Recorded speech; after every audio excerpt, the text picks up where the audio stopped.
Olá, alunos, estudantes, professores e quem mais aí possa estar nos assistindo. Sejam todos muito bem-vindos a mais uma aula.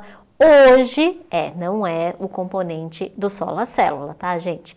Hoje a gente vai falar um pouquinho mais a respeito aí da investigação do solo, tá aparecendo aí na tela para vocês.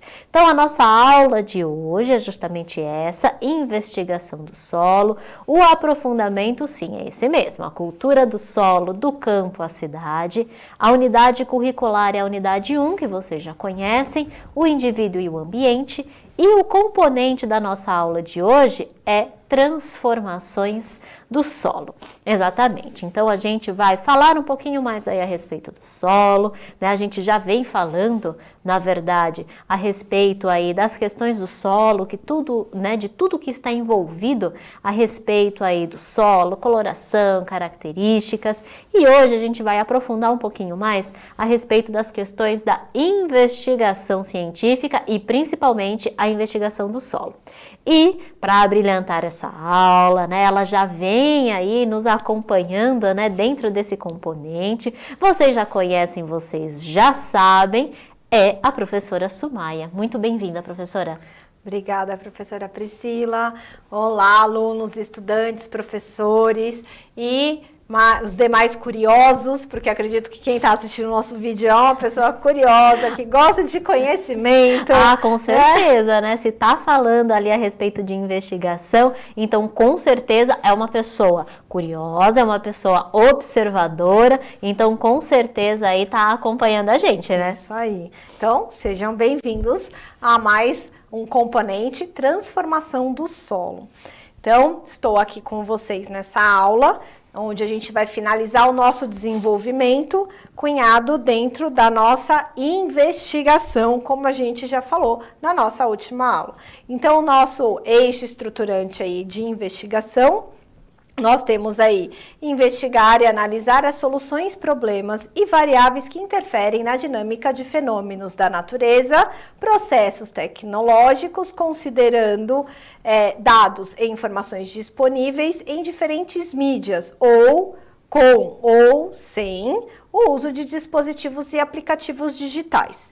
Então, o que nós vimos até agora é que a gente utiliza aplicativos digitais para pegar algumas informações, como temperatura, falei que vento, em alguns casos também podem vir também juntos, né, direção do vento, umidade do ar, então isso é importante dentro desse processo investigativo, onde a gente está trabalhando com o solo, né, dessa região.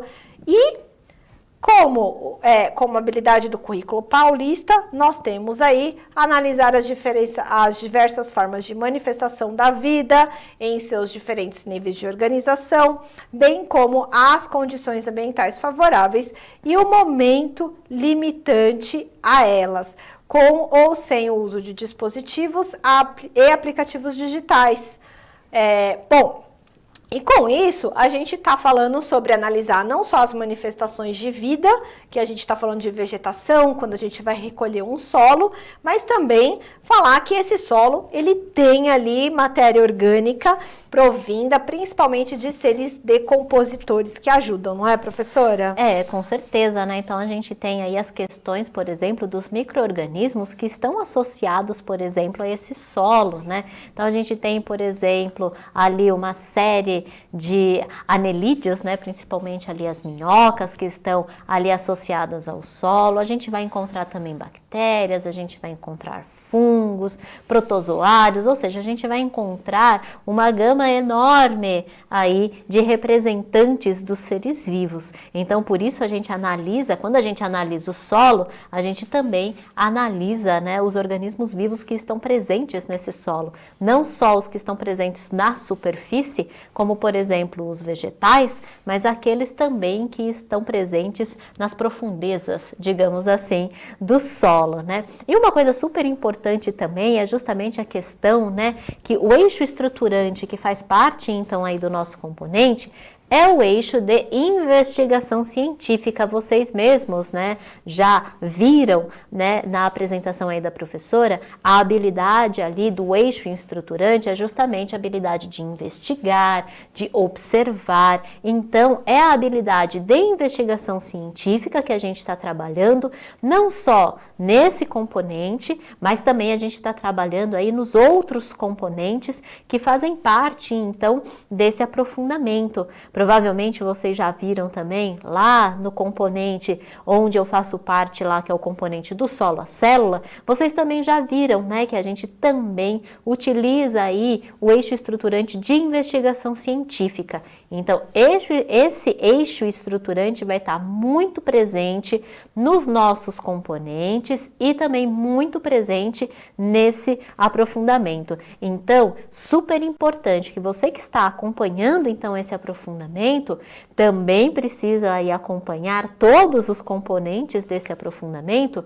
porque esses componentes estarão aí integrados e juntos, todos eles trabalhando a mesma habilidade, o mesmo eixo estruturante da investigação científica, né? Com certeza. E como sempre nós fazemos, né, sempre é importante saber qual é o objetivo dessa aula. Então, a gente vai fazer essa retomada dos tipos diferentes do solo com esse cunho investigativo e a gente vai analisar outras características do solo que nós deixamos de analisar, né, na aula anterior. Hoje nós temos mais e tem muito mais ainda também para ser analisado ainda para frente, proposta nas próximas atividades. E finalizar esse nosso fluxograma, porque como a gente está fazendo várias etapas de investigativas, então a gente vai construir um fluxograma particionado primeiramente e depois a gente vai reorganizar isso dentro do relatório que a gente vai produzir no final como atividade final desta primeira parte ou as próximas atividades até finalização, um relatório final para a finalização de todo o conteúdo, não é, professora? É isso mesmo, né? E aí vocês já sabem, por exemplo, né, porque a gente vai trabalhar bastante essa questão aí do relatório também, né, nos outros componentes, é importante que vocês tenham em mente que até chegar num relatório final propriamente dito, a gente tem então uma série de etapas e a gente tem aí também uma série de entregas, então a gente tem uma série de pré-relatórios, né? Então a mesma coisa, né? Isso acontecia com a gente também, né? Quando a gente estava lá na faculdade, quando a gente estava lá nos nossos momentos de estudante, de universitários, né? A gente também fazia isso, a gente fazia também entregas parciais, então isso vai ser também desenvolvido aí com vocês. Vocês vão ter aí também entregas parciais até chegar no produto final, que vai ser aí o relatório propriamente dito, né? O relatório final. E super importante, nas aulas passadas a gente já vem batendo bastante nessa tecla a respeito da questão do fluxograma, gente. Isso é importante, então você precisa então organizar ali o passo a passo, né? Que isso vai ficar até mais fácil depois para você montar o seu relatório. Então você organiza ali todos os processos, todas as atividades, o que você fez primeiro, você vai lá colocando no fluxograma, então qual etapa que leva para a próxima, e aí você organizando então esse fluxograma vai ficar muito mais simples e muito mais fácil de você depois colocar ali no relatório e descrever ali no relatório todas as etapas e os processos da sua parte, então, aí, experimental. Uma outra coisa legal também que você pode fazer justamente você pode montar, então, um fluxograma ali bonitinho no computador, né? Ou, muitas vezes, você pode montar ali, tira uma foto, né, também ali do fluxograma, você pode colocar também a foto ali no seu relatório, que todas as etapas é importante que sejam também aí fotografadas, né? Que sejam, então, colocadas aí no seu relatório, né? Isso aí.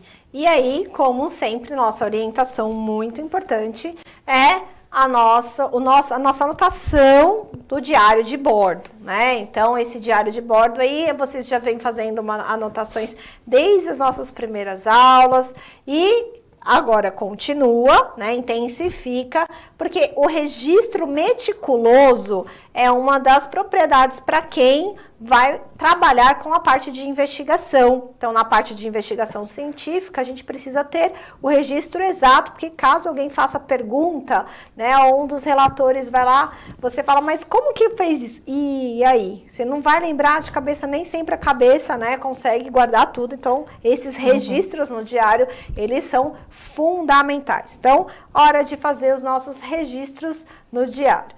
Mas antes disso, vamos dar uma olhadinha no que a gente estudou um pouquinho de tempo atrás, na nossa aula passada.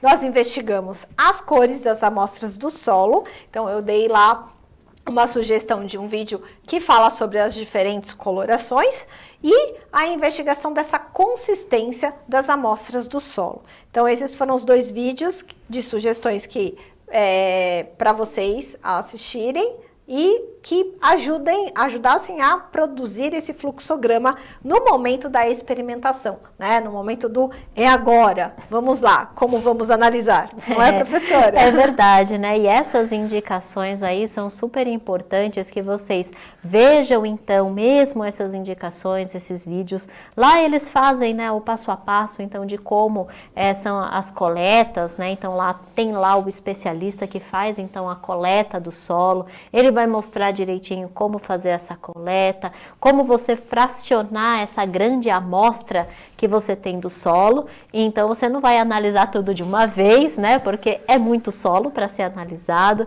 Então é importante que você fracione, e ele vai mostrar lá no vídeo, o especialista vai mostrar ali lá no vídeo para vocês como que acontece então esse fracionamento, para você criar ali pequenas amostras, que essas sim serão analisadas, e também para você conseguir aí fazer a sua investigação da consistência. Então, super importante que vocês então assistam esses vídeos para a gente conseguir dar prosseguimento aí para nossa aula, né? Isso mesmo.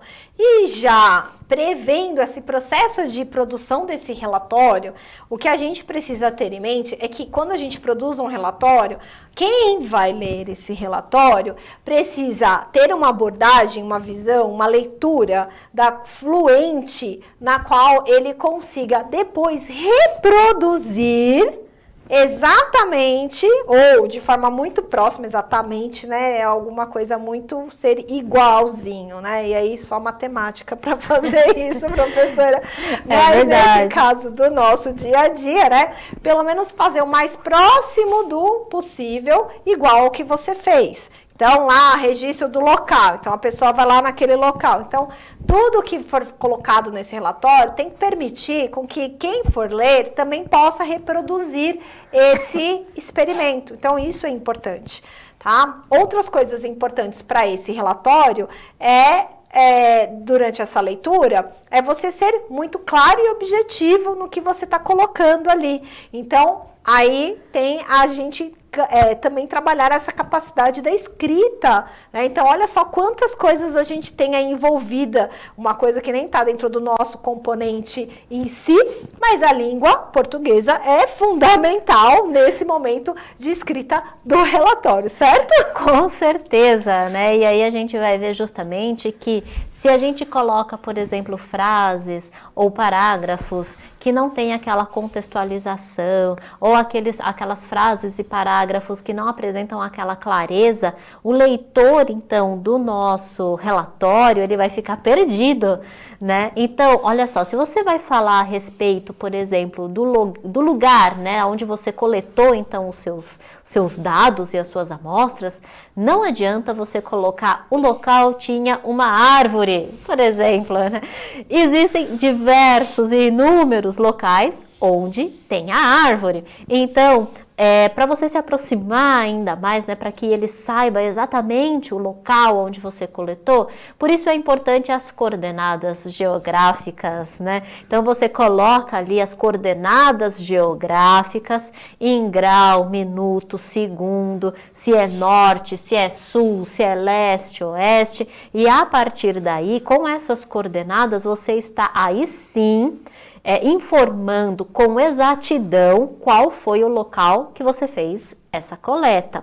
Agora, por exemplo, se você fez a coleta ali dentro da sua escola, o importante é então que você relate com clareza e com o maior número de detalhes possível, por exemplo, qual é essa escola, onde ela fica, qual a cidade, bairro, né, o nome da escola, né, é importante. Se você fez, por exemplo, no jardim da escola, se esse jardim ele era um jardim coberto, se era um jardim que ficava exposto, por exemplo, ao clima da região, se esse jardim ficava nos fundos da escola, ou se ficava na parte da frente da escola. Então, são algumas observações que a gente faz, por exemplo, que vai ser imprescindível na hora de você também analisar os seus próprios dados, né, os seus próprios resultados, porque dependendo da localização, você pode saber, por exemplo, se ele fica na parte mais da frente da escola, pode ser que ele pegue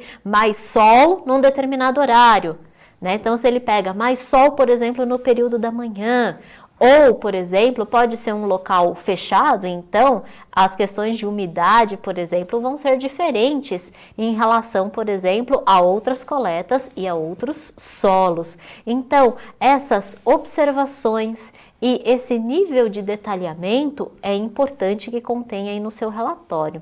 Uma outra coisa importante, né? Além de você detalhar, seria importante então que você tirasse fotos, né, do lugar, por exemplo, onde você coletou, porque aí com essas fotos você mostra exatamente ali para o leitor, né, para o professor ou para quem está analisando ali o seu relatório, qual é o lugar exato então que você fez a coleta ali das suas amostras. Então, olha só, isso não quer dizer assim, mas está sendo muito chato, então, né, eu estou colocando ali muitas observações, são muitas características, mas isso vai trazer, então, mais dados aí para o seu relatório, vai tornar o seu relatório mais rico, você vai conseguir fazer aí mais conexões, você vai conseguir aí também justificar melhor, por exemplo, os resultados que você encontrou. Então, o nível de detalhamento é importante nesses casos, né? Não é que a gente queira, né, assim,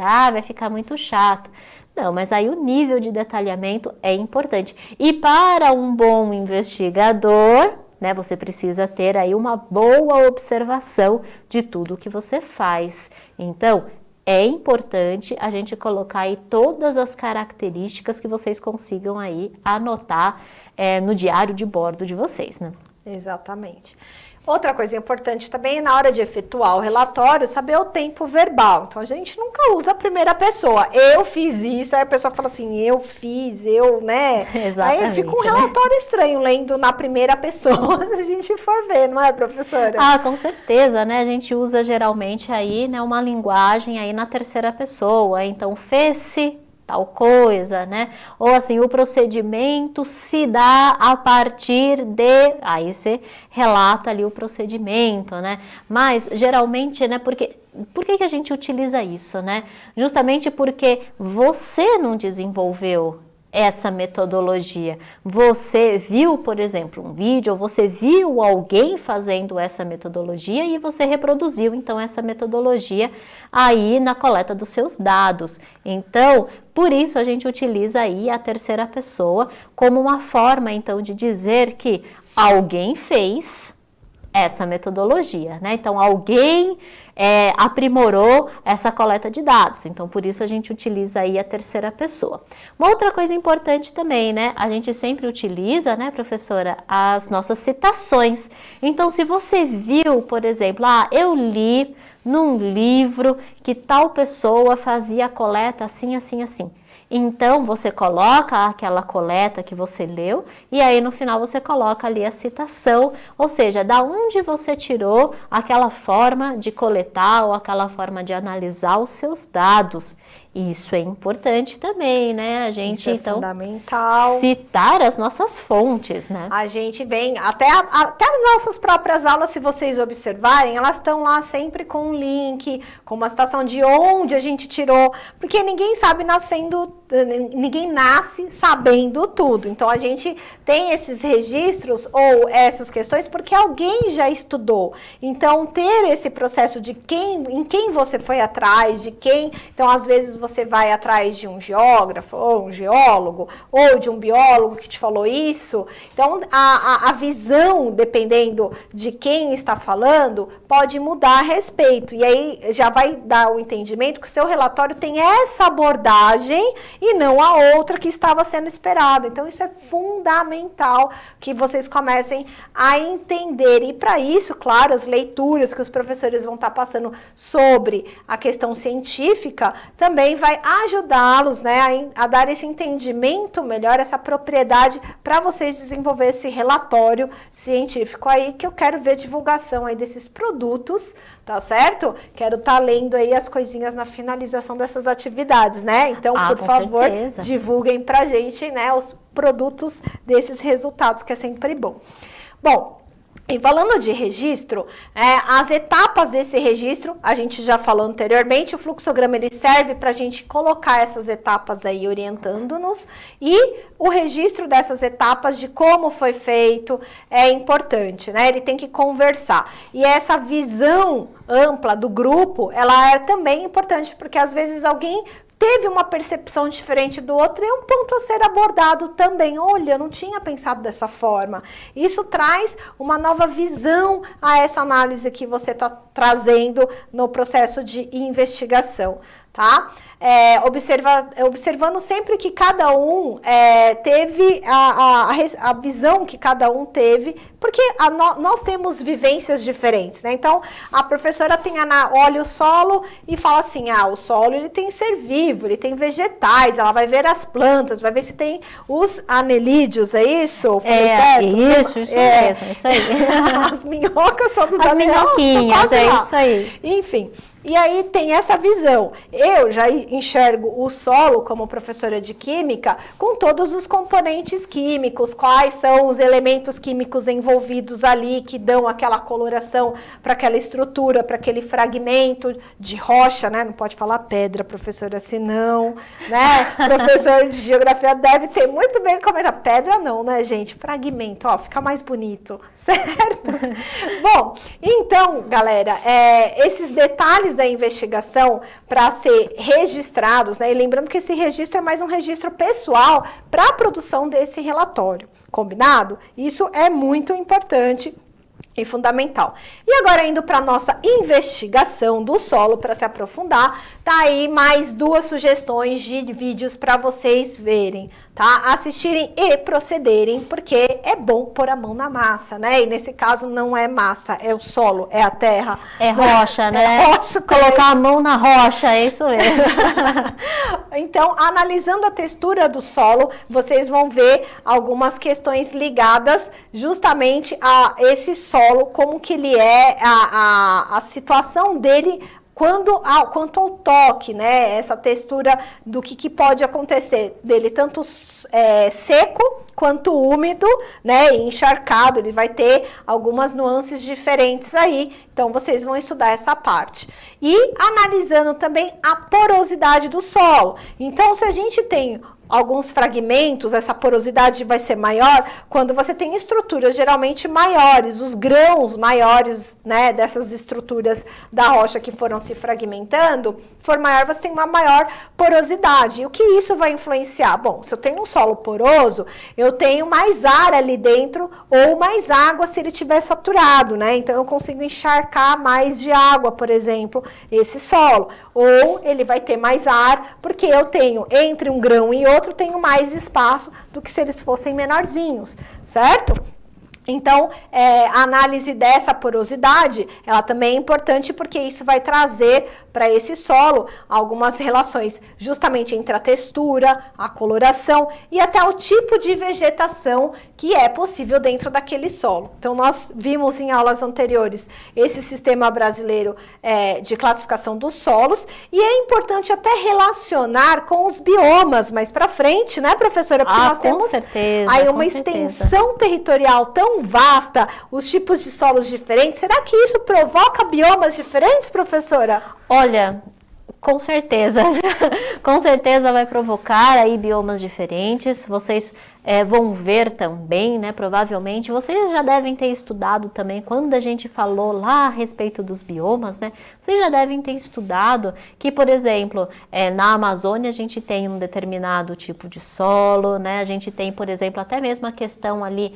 da matéria orgânica, né? Se ela fica ali mais na superfície, se ela fica mais incrustada, por exemplo, no solo. Então, a gente já viu bastante coisa aí também a respeito do bioma. Então, com certeza, a gente vai ver essas características, por exemplo, do solo. Essas diferentes características aí do solo vão permitir, então, o crescimento de determinados vegetais, né? O crescimento aí de determinadas plantas.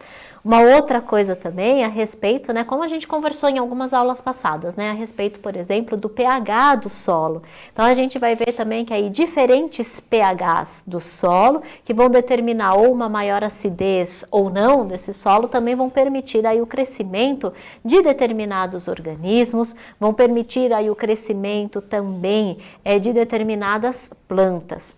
Uma outra coisa também que pode aí influenciar nessa questão aí do solo é, por exemplo, a presença de água, né? Se eu tenho um solo mais encharcado que tenha mais água ou um solo mais seco, né? Se essa água, por exemplo, está mais lá nas profundezas, por exemplo, do solo, que a gente chama lá dos lençóis subterrâneos, né? Nos lençóis freáticos. Então, se a gente tem uma maior quantidade, por exemplo, de água em lençóis freáticos que ficam em camadas muito mais profundas do solo, por exemplo, a gente tem outros tipos de plantas crescendo, e já vou dar uma dica, né? A gente vai ter principalmente plantas que tenham raízes mais profundas, né? Que a gente chama lá da raiz pivotante, que a gente já falou também em outras aulas para vocês. E essas raízes, justamente, elas vão então procurar essa água que está aí nesse lençol freático, nessas camadas mais profundas. Então, são plantas que apresentam grandes raízes e essas raízes, elas estão bem aprofundadas lá no solo, estão bem imersas no solo. Uma outra questão, por exemplo, no próprio sistema, né, no manguezal, por exemplo, né? Então, no próprio mangue, a gente vai encontrar, por exemplo, um solo mais encharcado, que vai ter a presença, por exemplo, de enxofre, a gente vai ter bastante a presença lá de enxofre, e aí, por esse solo estar mais alagado e encharcado, a gente não vai ter raízes profundas, mas as raízes vão estar ali mais na superfície, muitas delas vão estar inclusive formando o que a gente chama lá de pneumatóforos, ou seja, aquelas raízes então que ficam à mostra no solo para elas conseguirem então respirar. Então, olha só, né, como o solo influencia diretamente aí nas questões, por exemplo, da formação das raízes, dos vegetais, né, a presença das plantas. Então, o solo, ele, né, tá comandando aí essa questão, principalmente aí da vegetação, né? E dentro desse contexto tão importante, né, é por isso que nós estamos estudando ele aqui. Bom, a proposta para o desdobramento da nossa aula é justamente montar esse fluxograma com agora essa visão desses dois novos vídeos que vocês irão assistir aí para complementar e finalizar esse processo de investigação, tá? Dentro desses componentes, vocês vão investigar o pH do solo, mas isso numa próxima aula, tá certo? E refletir também sobre as perguntas levantadas nos relatórios anteriores. Sempre revisar as perguntas, se podem ser respondidas, se elas podem ser complementadas, levar a outras reflexões, por exemplo, como a importância de cuidar do solo. Olha só, ele está relacionado com o tipo de bioma. Então, se a gente maltrata o solo, poluição, ou então destrata, dá uma nova função para ele que não era aquela anterior, a gente trocando isso, né? A gente pode estar prejudicando o meio ambiente de alguma forma ou melhorando também, porque a gente também consegue transformar o solo para o benefício. O homem já vem fazendo isso dentro desse processo, até mesmo para poder obter, né, a agricultura e a alimentação, tá certo? Gente, o nosso mural tá aí, onde a gente viu o que a gente aprendeu, investigamos as propriedades, organizamos e depois vocês vão ver a sistematização dessa aprendizagem para hoje, tá certo? Eu agradeço a presença da professora Priscila, agradeço a presença de vocês e até a nossa próxima aula. Né? É isso mesmo, gente. Avalie então aí a nossa aula, né? Estaremos aí junto com vocês aí nas próximas aulas também. E eu me despeço aqui. Muito obrigada pelo convite, professora. E a gente se vê numa próxima oportunidade. Até mais, pessoal. Tchau, tchau.